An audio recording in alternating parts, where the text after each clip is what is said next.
Excuse me? Is that your spot? Are you ready for your video?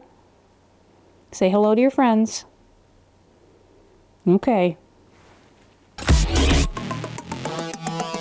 Why hello there, endurance nerds. If you're watching this video soon after its release, the Olympics have just wrapped up and you might be feeling exceptionally inspired and motivated to push your limits and listen to those crowds screaming your name. Even if your personal crowd is your dog Pete and that weird dude around the corner that keeps sniffing the dumpsters. Whoever wears that foam finger for you, far be it from me to judge. Much. Anyway, we are gathered here today to discuss a very important topic. How to stop being so damn soft. Get out of your head and stay hard. Now drop and give me 50. All right, it's not that serious, but I do want to talk about some key strategies you should be using to help drive you towards your performance goals, whether you're trying to simply improve health and longevity, seeking peak fitness and competition, or anywhere in between. If you engage in any endurance sport, you'll know that there is a strong undercurrent and culture of harden the fuck up, or quitting is for the weak. And sometimes it is taken to a toxic extreme, but realistically, the underlying truth remains. Endurance sports take hard work. And sometimes that hard work can feel easy if we are feeling well rested, motivated, or my favorite, dipping into that hard-earned fitness for the big payoff. But more often than not, training is an unyielding cycle of putting in the reps. We signed up for a routine of painful, often repetitive, and sometimes mentally excruciating activities leading to some sort of finish line. And then we start the whole damn thing all over again. To think that we are always going to relish suiting up for our daily dose of torture is kind of a fool's errand. I recommend not giving it too much thought or you may have some serious buyer's remorse. Stop it. You're not selling your training equipment for a new TV. But with that hard work and sacrifice, cycling, running, skiing, triathlon, or fill in your chosen sport here, generate some of the most incredibly rewarding payoffs when you can accomplish big goals and see awesome places. So I want to talk about 10 strategies that I've personally used and would recommend incorporating into your routine to help you to build ironclad discipline. Now, this list is by no means exhaustive, and you won't want to or need to use all of them all the time, but rather introduce them strategically throughout your training to help keep you moving, maybe make some breakthroughs, or even get yourself out of a mental rut. So let's get into it. The first tip is to set micro goals. In general, the idea of setting goals seems pretty obvious, but we can often be way too broad in our scope. Whether you're just starting out, coming back from a bit of a hiatus, or simply looking for a mental reset, you can set yourself up with some micro goals. These are going to be your short-term targets that build up to your more ultimate objective. And sometimes, if you have that big peak event or that peak part of your season that is several months out, it can be really difficult to portend the consequences, positive or negative, of those behaviors and actions that you're going to take today. Creating micro goals or targets can really help to break up that longer time horizon into more manageable chunks and provide opportunities to celebrate and reward those milestones along your way. These incremental achievements can provide accountability and motivation, and we all know that discipline is almost unnecessary when we are feeling motivated. Why rely on discipline when you don't have to? But even when you do, shorter term accountability targets can definitely help drive those desired behaviors. For example, let's say you have a goal of doing your first half Ironman next year. That's still a pretty long way away, and it's very easy to lose steam or focus over that longer timeline. So you can set those micro goals along your path, such as maybe signing up for a sprint or Olympic distance triathlon, a single discipline event like a half marathon or a bike race targeting a PR, or increasing your training volume by 10% each week until you can build up to that 12 hours per week to be more competitive. It doesn't really matter if you're looking to compete or simply to improve your health and fitness. This strategy scales, and there are near infinite possibilities to create micro goals so that you can stay on track and remain disciplined. The second tip is the 10-minute rule. This is one of my personal favorites that I've relied on again and again. Let's face it, we all have busy lives, whether it's work, family, social obligations, or all of the above. Fitting and training can feel like a bit of a chore for a lot of us. More than that, the motivation to train seems to seldom strike when we need it the most. Maybe you just finished up your last meeting of the day, barely keeping your eyes open. Not only because you're tired, but because people are boring. Or maybe you're feeling a little sore and beat up from a tough training block. Seeing that tough session on your training calendar can be all the reason you need to scrap your workout altogether. Doing that every once in a while when you really need it, not really a big deal. But it's very easy to make that a habit under the guise of listening to your body. But remember, the body has evolved to conserve energy, so your body can sometimes send you those false signals that are anathema to your training goals. Try making a strict rule for yourself. If you have a session on your calendar, commit to starting your session and doing just 10 minutes. If after 10 minutes you feel awful and unproductive, you have full permission to scrap that workout and come back to fight another day. I think you'll find, however, that more often than not, once you've warmed up and gotten those endorphins flowing, you'll get through your workout and carry an immense sense of pride for your perseverance in doing that thing that you didn't want to do, the very meaning of discipline. By setting up that rule for yourself, you'll learn to truly listen to your body and not simply give in to the false signals, and make far more progress towards your goals in the long run. Tip number 3 is a 2-day max rule. This is a strong backstop to the 10-minute rule. Healthy habits can take weeks, if not months, to ingrain as they transition from more of that diligent routine management to more of an established lifestyle that's a lot more natural. And those habits can be dismantled in a fraction of that time. Even a few days of letting your foot off the gas in your workout routine can overwrite the psychology attached to those positive routines, not to mention the losses in fitness and progression. That is not to say if you need to miss some training time due to illness or priorities that the sky is falling, but under normal circumstances, you should seek to ensure you never skip more than 2 days of training in a row. Maybe you need to shed a little excess fatigue and skip that workout you had planned. Awesome. But get right back to it the very next session. Or maybe you're traveling without access to your normal environment and equipment. I do this all the time. Try to substitute with hotel or gym equipment, a local hike, or a quick 30-minute body weight circuit from your room. Substitution is almost always going to be preferable to omission, especially when we are talking about building our discipline. Most of the discipline is required to simply get started, so don't discount the value of those substitution sessions. Even for those of you out there who aren't typically training 5, 6, 7 days a week, you can still use these strategies or simply rearrange your normally scheduled sessions around your needs to ensure that accountability for yourself. If you can, build a natural spacing and cadence to your workout days so you can optimize both your habits and your recovery. Maintaining those psychological and physiological stimuli is critical to maintaining strong discipline.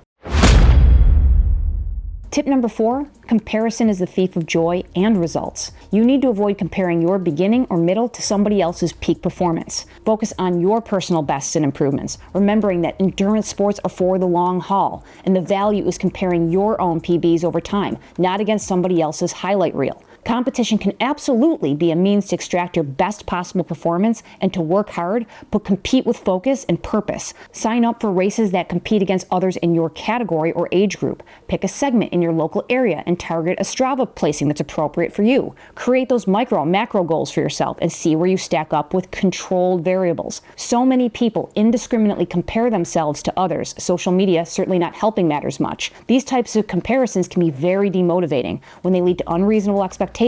And too many athletes react to these comparisons by trying to push too hard, too quickly, or throw their hands up altogether. Remember, that athlete you might be comparing yourself to might have years of training behind them, the flexibility and resources to train and recover more than you can, or they might even be sharing dishonest statistics. The best measure of improvement is comparing yourself to your yesterday and not somebody else's today. But if you do thrive on that extrinsic motivation, compete with purpose and on a level playing field. Building this facet of your mental discipline is an important part of being a complete athlete. Tip number 5 is managing your inner dialogue. Learn to listen and negotiate with your inner voices. We each are going to have that internal ambitious coach pushing us to go harder and that cautious friend advising us to take it easy. We talked about that 10-minute rule as a bit of a hack to improve your training compliance by just getting started, as sometimes getting over that inertia is all you need. But perhaps you haven't built yourself up to be able to do that. It can be very pernicious to give too much space to that compassionate friend in your mind that knows that you had a long day at work or you've earned a break. This voice will show up front row center every single day if you let it. So make sure that the coach is there to act as a sense-making apparatus. Discipline is not only about compliance, it's about finding that balance. Conversely, routinely doing more training and training harder than is required is just as much a lack of discipline as blowing off your workouts altogether. Improvements and supercompensation happen during the recovery phase. Only listening to that inner coach and continuing to push beyond your plan to the point of exhaustion every single time you train will not only waste the efforts for no improvement, you'll more often than not set yourself back in your training. You'll reach a point that the time required to recover will be consistent with the time over which you're going to experience detraining and fitness loss. Even those pro athletes whose full-time job is to train for performance don't go out every day and destroy themselves. They properly periodize their load, understand the value and importance of recovery, and learn to trust when that compassionate friend is absolutely right to tell them to pull the plug for the day. For the vast majority of you who are going to be following a plan or are self-coached, finding balance between those voices can guide you to train smarter and avoid burnout. But if you do have a coach, this is equally important. Those voices simply become partially externalized. Your coach will provide you with a plan based on a certain set of inputs like your goals, your past performance, and best practices for periodization. It's not your job to simply be an automaton and follow every single prescriptive element of what they provide to you verbatim. It's your job as the athlete to ask questions to better understand the purpose of your sessions and give feedback if something something hurts or if life stress is higher than usual, the coach's effectiveness is only going to be as good as the open dialogue you can maintain. If you have a coach that isn't receptive to feedback or changes, without hyperbole, get another coach. You may need to fire your coach or fire yourself to find that right balance between doing the things that you don't want to do because it's good for you and knowing that it's okay to adjust and give yourself a little grace. This is probably one of the harder tips to master, and even those who have mastered it will ignore these voices at times, but it is something that you should continue to practice throughout your lifetime as an athlete. Quick bonus tip here, watch 10, get one free. There are buttons below this video. Like, subscribe, bell. There's even a box for some trash talk. So if you feel so inclined, I'd love to see you avail yourself of any, if not all of those options. It is a tremendous help to the video and the channel. All right, that's enough of the shameless plug.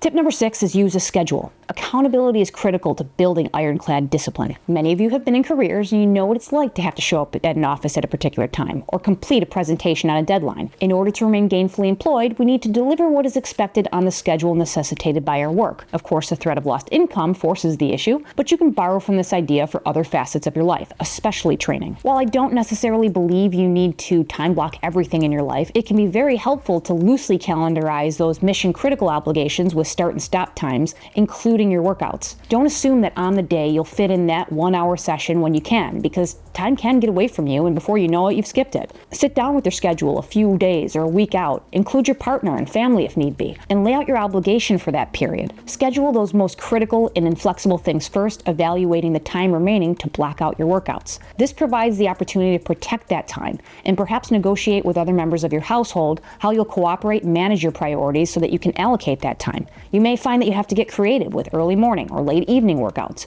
but placing them on the calendar will definitely set the stage for you to know that at X time you'll be doing X session and you can properly prepare both mentally and physically. Bear in mind, however, that life doesn't always follow a plan, so be prepared to adapt your training schedule as needed. It can help to have a backup plan for such contingencies, but even if you don't, when an unexpected event comes up, simply repeat the exercise and reschedule instead of cancel. Create a structure that drives disciplined adherence to your plan, but also allow enough flexibility to keep progressing without unnecessary stress. Tip number 7 is to document your progress. The adage goes, what gets measured gets managed. And in that vein, tracking your daily progress is crucial. You're not necessarily looking for 100% compliance all the time, but rather looking for those trends. Are you always falling short on a particular type of workout? Or are certain days of the week more prone to being skipped or low quality? By tracking these trends, you can make the appropriate adjustments to your plan or focus on your areas of opportunity to get the most out of your training. Perhaps you come to a time where your motivation is low because it feels like the needle isn't moving as rapidly as it once did. You will likely find that if you look back over those weeks and months of training data that you actually have improved certain energy systems. You might even find that your heart rate or RPE has reduced for the same output, indicating reduced strain and improved repeatability. Teasing out these trends by memory or feel alone is almost impossible, even for the most experienced athlete. Use a training log or an app to record distances, times, biometric data if you have it, and if possible, how you felt during each session. This year, I actually expanded on that last piece and added a training journal on top of the apps that I've been using for my performance metrics. At the end of each day, as I wind down, I take about 5 minutes to write down the overall goals for my sessions for that day, how they went in detail. For instance, did I fail the second to the last interval, and any barriers I may have faced, like niggles, daily stress, weather, etc. While I haven't used it so much to go back to previous months, at least not yet, that period of introspection can often lead to some insights or ideas that I wouldn't have necessarily come to without externalizing how those things went. I've made several helpful adjustments to my routine simply based on evaluating how those more subjective measures may have been shifting over time. Maybe a detailed journal is something you can try, or maybe for you it's just an utter waste of time. The most effective solution is the one that fits best for you. Whether you use an expensive app with AI and all the bells and whistles or a ratty old notebook, the window dressing does not matter. Creating a tangible record of your training is an invaluable resource for you to understand what went well, what didn't go well, and what you can do to improve. Over time, those records provide visible proof and artifacts of your improvement and can be a huge motivational boost when you see how far you've actually come. Tip number 8 is to invest in quality gear. Now, this might seem odd to talk about in a video about discipline, but the right gear can change the game. I know we have chosen sports for which gear can be very expensive, and you don't need all the latest and greatest in equipment and tech just because that one guy on the internet told you how much faster it'll make you. Start with the essentials, and you can build the nice-to-haves over time, but make sure you invest in reliable equipment that won't have you stranded on the side of the road or curled up in the fetal position contemplating your life decisions. We do that enough already. Invest in things like high-quality footwear, footwear that is durable, comfortable, supportive, wear appropriate clothing for the weather, and consider tools like activity trackers, heart rate monitors, and so on to record your workouts to give you that valuable feedback we just talked about. If getting out to train is miserable and uncomfortable before you've even started the work, you'll never stick with it. Focus on a good blend of quality and economy. I found that in endurance sport, the buy once, cry once philosophy can save you loads of money in the long term. Going cheap on those essentials can result in wasted time, wasted money, discomfort, or even injury. If getting out to train is miserable or uncomfortable before you even started the work, you're never going to stick with it, and discipline is a fool's errand. Good gear enhances performance and helps to prevent those injuries, in turn making training far more appealing. So research before you buy. You can usually soften the blow on your wallet by shopping sales like Black Friday, 4th of July, Boxing Day, what have you, finding quality used products, or simply prioritizing the critical equipment first, and simply being patient as you build your endurance toolbox. Maybe don't go out and buy that $3,000 pair of aerodynamic wheels when your saddle is so uncomfortable you can't ride for more than an hour, and your budget drivetrain components cause you to drop your chain on every single ride. Gear matters, so invest in the gear that makes you want to get out there and train. Discipline will not be enough without it.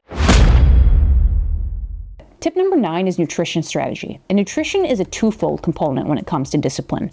It starts with being disciplined enough to plan your nutrition.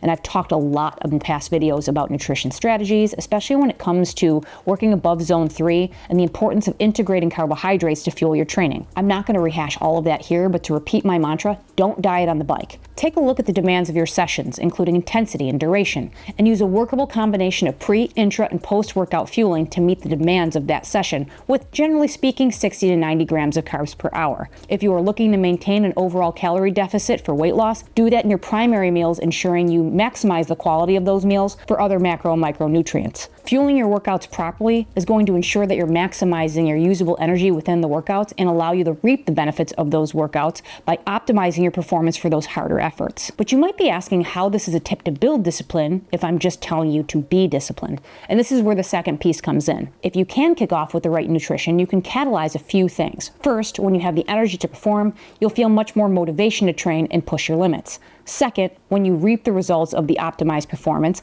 that dopamine reward cycle kicks in, reducing the amount of willpower and discipline required, as the results of your behaviors will become much more tangible in the short term. And finally, fueling your workout is not only about that session, but about recovering afterwards. If you aren't adequately recovering, both your performance and your drive to remain disciplined will be compromised. You'll invariably vacillate throughout your athletic endeavors between motivation and discipline.